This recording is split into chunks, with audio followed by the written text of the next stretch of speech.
Muito bem, seja bem-vindo mais a essa aula.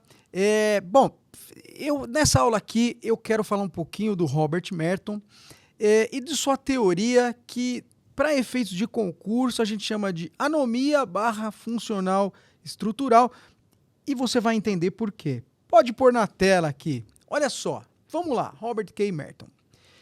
Porque essa é uma das aulas mais difíceis, porque eu tenho que amarrar, né, o que o Durkheim falou, né, trabalhando a teoria da anomia, e o que o Robert Merton vai falar, retrabalhando os conceitos de anomia, função, estrutura e valores na sociedade. Então veja que aqui nessa aula eu quero que você enxergue, né, esse paralelo, essa evolução desses dois pensamentos, né, primeiro do Durkheim e depois do Merton, porque na prova isso pode vir trabalhado como sendo a mesma teoria, como sendo duas teorias diferentes, ou mais comum, como sendo uma teoria que evolui na mão de dois pensadores.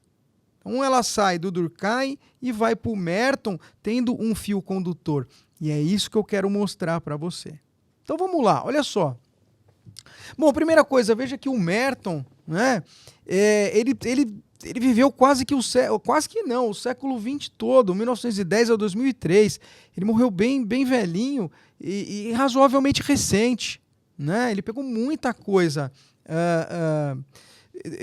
do mundo, né? E aí eu coloquei aqui, ó, teoria funcionalista e teoria da anomia, que é para realmente você perceber o link entre as duas coisas. E dentre várias coisas que ele vai falar, o pensamento dele é muito profundo, muito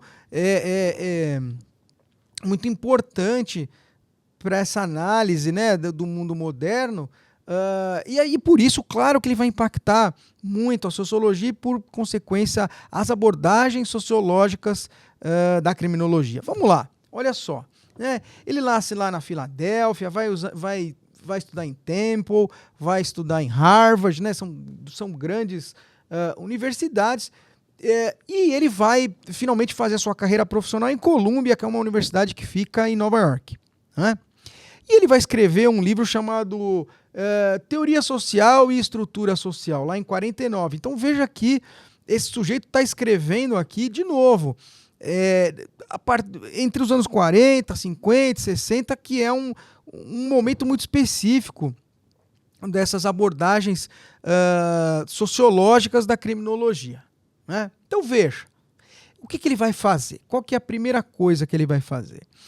Ele vai retrabalhar um pouco, né, a teoria, o conceito de anomia do Durkheim. Se a gente retomar lá, né, a nossa aulinha do Durkheim aqui, eu lembro que eu contei para vocês que o Durkheim vai falar o seguinte: olha, né, o fenômeno criminológico ele apresenta uma certa naturalidade, né? Ou seja, a gente sempre observa ele nas sociedades, ele não é, digamos assim, algo estranho ao comportamento humano, ele acontece, e o que ele observa é que em certo momento você tem um aumento, uma explosão, né, da criminalidade, do comportamento criminoso, e essa explosão ela é muito ligada a uma crise de valores, né? E por isso anomia, ausência de normas. Muito bem.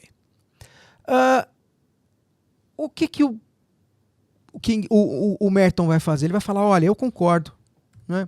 Eu concordo que uma crise de valores é o momento em que a criminalidade vai explodir. E, de certa forma, ele enxerga, assim como o Durkheim, que o comportamento criminoso é natural que surja nas sociedades, né? E que o que chama atenção para o sociólogo e principalmente para o criminólogo é a sua explosão, né? Até porque a sua explosão ela tem um motivo que aqui, né, na teoria da anomia barra funcional estrutural, inclusive vai encontrar uma função sociológica, né, para explicar esse comportamento. E é isso que ele vai fazer. Ele vai falar o seguinte: olha, veja, né?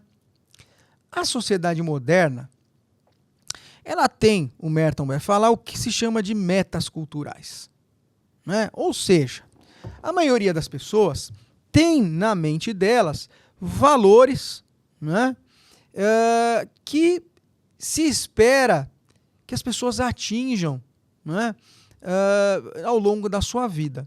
E claro, né, aqui nas sociedades modernas, industriais, capitalistas, são traduzidas no sucesso econômico. Então, é o sujeito adquirir bens, compra a casa própria, o carro próprio, consegue pagar uma universidade, enfim, viajar, ter lazer. Veja que isso é claro que é fruto do sucesso econômico, né? Digamos assim, em termos de valores sociais, é o esperado, né, das pessoas. Então veja que isso é uma meta, né, que as pessoas colocam para a vida delas. Eu não estou aqui dizendo se é certo, se é errado, se concorda, se não concorda, mas é isso que ele enxerga. Ele fala, olha, não é? As sociedades modernas, que aqui é o lugar que eu vivo, é isso que se espera. Muito bem. Isso é um valor positivo, né? Veja como ele está observando a sociedade a partir do ponto de vista dos valores e das normas, né? Tal qual como Durkheim fazia. Muito bem. E ele fala o seguinte, olha, né? Veja que da mesma forma que eu observo que há metas culturais, há horizontes socioeconômicos que as pessoas tomam como paradigma de suas vidas para atingir, eu observo que a sociedade vai construindo, ou busca pelo menos construir, meios institucionais para que isso seja atingido, né? E esses meios institucionais, evidentemente, que são os processos o quê? De educação, né? De trabalho, de vivência da sociabilidade, que são lugares sociológicos em que a pessoa vai adquirindo as ferramentas sociais necessárias para atingir aqueles meios, para atingir aquelas metas.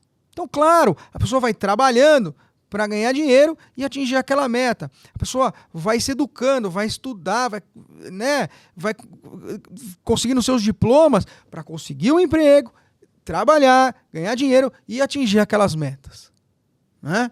Então veja que a própria sociedade vai desenvolvendo, né, formas da pessoa atingir, né, aquelas metas culturais. Muito bem. E ele fala o seguinte, olha, ocorre que, né, em certos momentos, né, nem sempre os meios institucionais estão à disposição da mesma forma para todas as pessoas. Há pessoas que nascem ricas, há pessoas que nascem pobres, as pessoas que têm acesso a meios culturais melhores, outras nem tanto.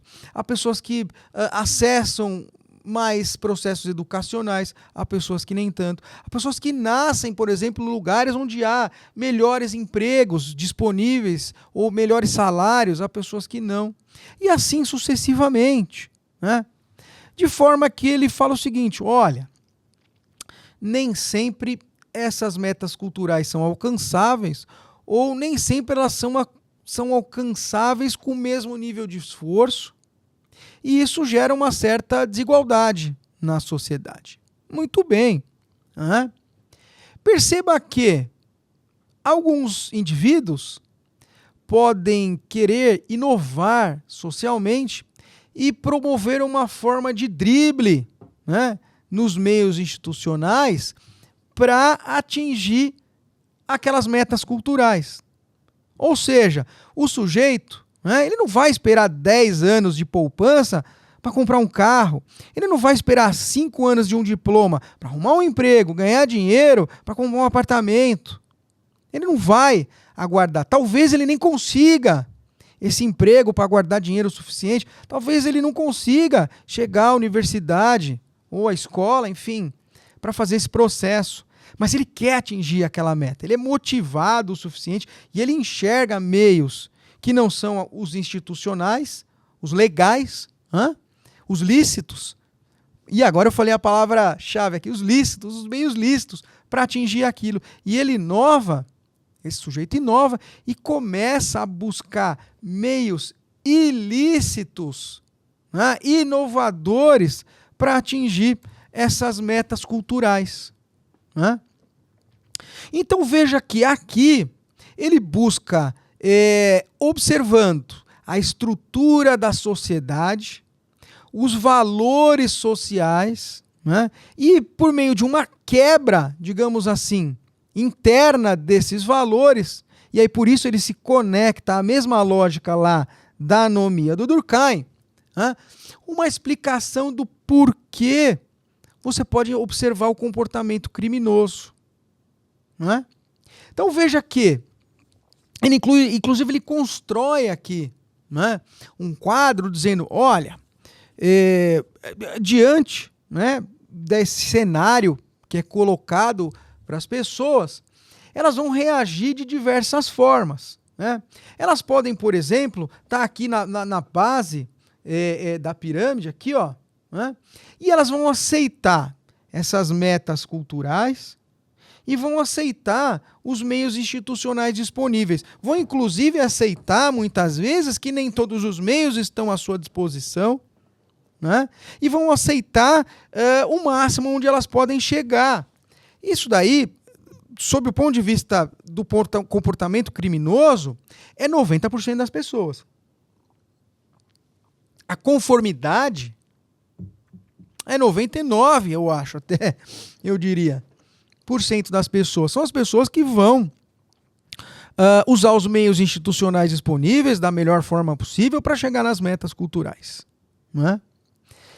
Veja que o segundo momento aqui, da pirâmide é a inovação. E para efeitos criminológicos, a inovação é o que chama a nossa atenção. Por quê? Porque é aqui na inovação que vai acontecer o crime. O sujeito ele vai aceitar as metas culturais, ou seja, ele quer ter sucesso, ou ele quer ter status, mas ele vai usar de meios ilegítimos, ele não vai usar os meios institucionais. Ele vai inovar, e por isso chama inovação, e vai pegar, digamos assim, um atalho para chegar naquelas metas culturais. E dessa forma aqui, ele vai explicando como,